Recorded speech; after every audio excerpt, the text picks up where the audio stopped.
வணக்கம். நம்ம இன்றைக்கி பைத்தனில் ஹை லெவல் வெப் ஃப்ரேம்வொர்க் அதாவது ஜாங்கோவை பற்றி பார்க்க இருக்கிறோம். இந்த ஜாங்கோங்கிறது ரொம்ப பாப்புலரான ஒரு ஃப்ரேம்வொர்க்கு. இந்த ஃப்ரேம்வொர்க்கை யூஸ் பண்ணி நம்ம ஈஸியாக வெப் டெவலப்மெண்ட் பண்ணிட முடியும்.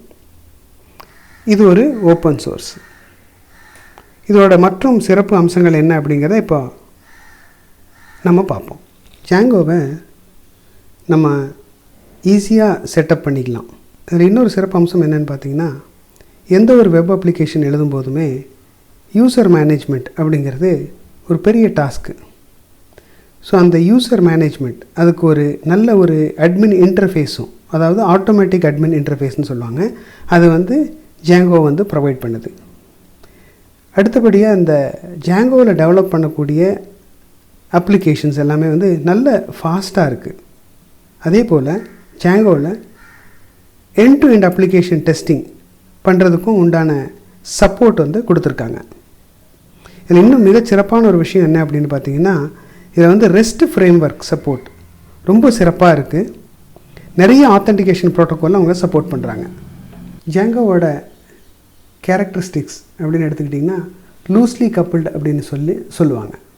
அது லூஸ்லி கப்புல்டு அப்படின்னா நீங்கள் ஒவ்வொரு எலமெண்ட்டையும் இண்டிபெண்ட்டாக நீங்கள் டெவலப் பண்ணிட முடியும். அப்புறம் லெஸ் கோட், அதாவது என்னென்னா நீங்கள் ரொம்ப குறைந்தபட்சமாக கோடு எழுதுனா போதும். இப்போ ஜாவா போன்ற லாங்குவேஜில் நீங்கள் கோடு எழுதும்போது நிறைய அதிகமாக நீங்கள் டைப் பண்ண வேண்டியிருக்கும், நிறைய கோடு எழுத வேண்டியிருக்கும். ஆனால் இங்கே அப்படி இல்லை, மிக குறைந்தபட்சம், அதாவது ஒரு எஃபெக்டிவான ஒரு டெவலப்மெண்ட்டை அதை என்ஷூர் பண்ணும். அப்புறம் நாட் ரிப்பீட்டட், அதாவது ட்ரை அப்படின்னு சொல்லுவாங்க. ட்ரை அப்படின்னா டோன்ட் ரிப்பீட் யுவர் செல்ஃப். அந்த பிரின்சிபலை ரொம்ப ஸ்ட்ராங்காக ஜாங்கோவில் ஃபாலோ பண்ணியிருக்காங்க. அடுத்து நான் ஏற்கனவே சொன்னது போல் ஜாங்கோ ஃப்ரேம்வொர்க்கை யூஸ் பண்ணி நம்ம வேகமாக ஒரு ரிலையபிள் அப்ளிகேஷனை நம்மளால் டெவலப் பண்ணிட முடியும். அப்புறம் கன்சிஸ்டன்ட் டிசைன் அப்படின்னு சொல்லுவாங்க. அதாவது கன்சிஸ்டன்ட் டிசைன் அப்படின்னா என்னென்னா, இந்த ஜாங்கோவை பொறுத்தளவுக்கு இது ஒரு க்ளீன் டிசைனை மெயின்டைன் பண்ணிகிட்ருக்கோம். அதனால் நம்மளால் அதை ஈஸியாக ஃபாலோ பண்ணிட முடியும்.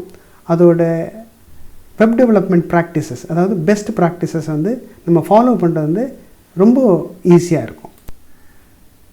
இப்போ அடுத்தபடியாக இந்த ஜாங்கோவை யாரெல்லாம் யூஸ் பண்ணுறாங்க அப்படிங்கிறத பார்ப்போம். சும்மா நம்ம கூகுளில் சர்ச் பண்ணி பார்ப்போம். Who's using Django. Disqus, Instagram, Knight Foundation, Mozilla, National Geographic, Open Knowledge Foundation, இந்த மாதிரி பெரிய பெரிய கம்பெனிஸ் எல்லாம் ஜாங்கோவை யூஸ் பண்ணுறாங்க.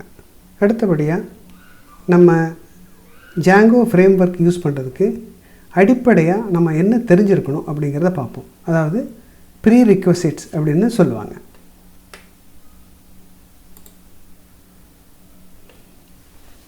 அந்த ஜாங்கோ ஃப்ரேம்வொர்க் ஒரு ஹை லெவல் பைத்தனோட வெப் ஃப்ரேம்வொர்க் அப்படிங்கிறதுனால கண்டிப்பாக நமக்கு பைத்தன் தெரிஞ்சிருக்கணும். அதாவது எப்படி பைத்தன் ப்ரோக்ராம் எழுதுறது, அதில் கண்ட்ரோல் ஸ்ட்ரக்சர்ஸ்னால் என்ன, ஃபங்க்ஷன்ஸ்னால் என்ன, எப்படி அந்த ஃபங்க்ஷனுக்கு நம்ம ஆர்குமெண்ட்ஸ் பாஸ் பண்ணுறோம், அதே போல் ஸ்ட்ரிங் ரிலேட்டடான ஆப்ரேஷன்ஸு, பைத்தன் மாடியூல்ஸு, அதாவது எப்படி டிஃப்ரெண்ட் மாடியூல்ஸை நம்ம இம்போர்ட் பண்ணி யூஸ் பண்ணுறோம் அப்படிங்கிறதும், பைத்தனில் இருக்கக்கூடிய டேட்டா ஸ்ட்ரக்சர்ஸ், அதாவது டப்பிள், லிஸ்ட்டு, டிக்ஷனரி, இது போன்ற விஷயங்கள் கண்டிப்பாக தெரிஞ்சிருக்கணும். இது நம்ம பைத்தனை பற்றி ஏற்கனவே ஒரு வீடியோ நம்ம போட்டிருக்கோம். பைத்தன் படிக்க ஆசைப்படுறவங்க இல்லை பைத்தனை பற்றி தெரிஞ்சிக்கணும் அப்படின்னா நீங்கள் அந்த வீடியோவை நீங்கள் பார்க்கலாம். அடுத்தபடியாக ஊப்ஸ் கான்செப்ட் கண்டிப்பாக தெரிஞ்சிருக்கணும். பேசிக் டேட்டாபேஸ் மேனேஜ்மெண்ட்டை பற்றி தெரிஞ்சிருக்கணும். அதாவது ஒரு டேட்டாபேஸ்னால் என்ன, அதில் எப்படி டேபிள்ஸ் க்ரியேட் பண்ணலாம், அதில் இருக்கக்கூடிய வேல்யூஸை நம்ம எப்படி லிஸ்ட் பண்ணி பார்க்கலாம் அப்படிங்கிற அந்த பேசிக் டேட்டாபேஸ் மேனேஜ்மெண்ட்டும் அதோட query எழுதுறதும் தெரிஞ்சிருக்கணும். ORM, அதாவது ஆப்ஜெக்ட் ரிலேஷனல் மேப்பிங், அதை பற்றின நாலேஜ் கண்டிப்பாக இருக்கணும்.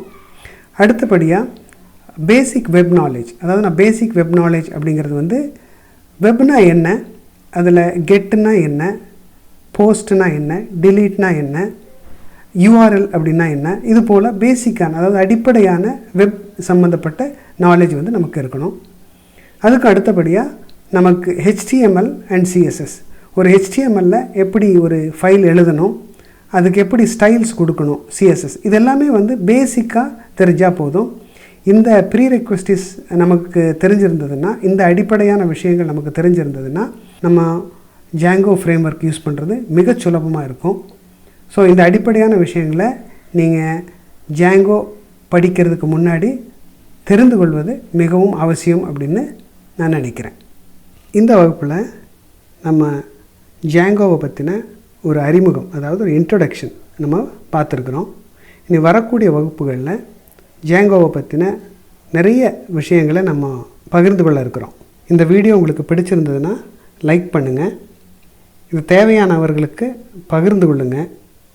மேலும் Djangoவை பற்றி தெரிந்து கொள்ள சப்ஸ்கிரைப் பண்ணுங்கள். நன்றி.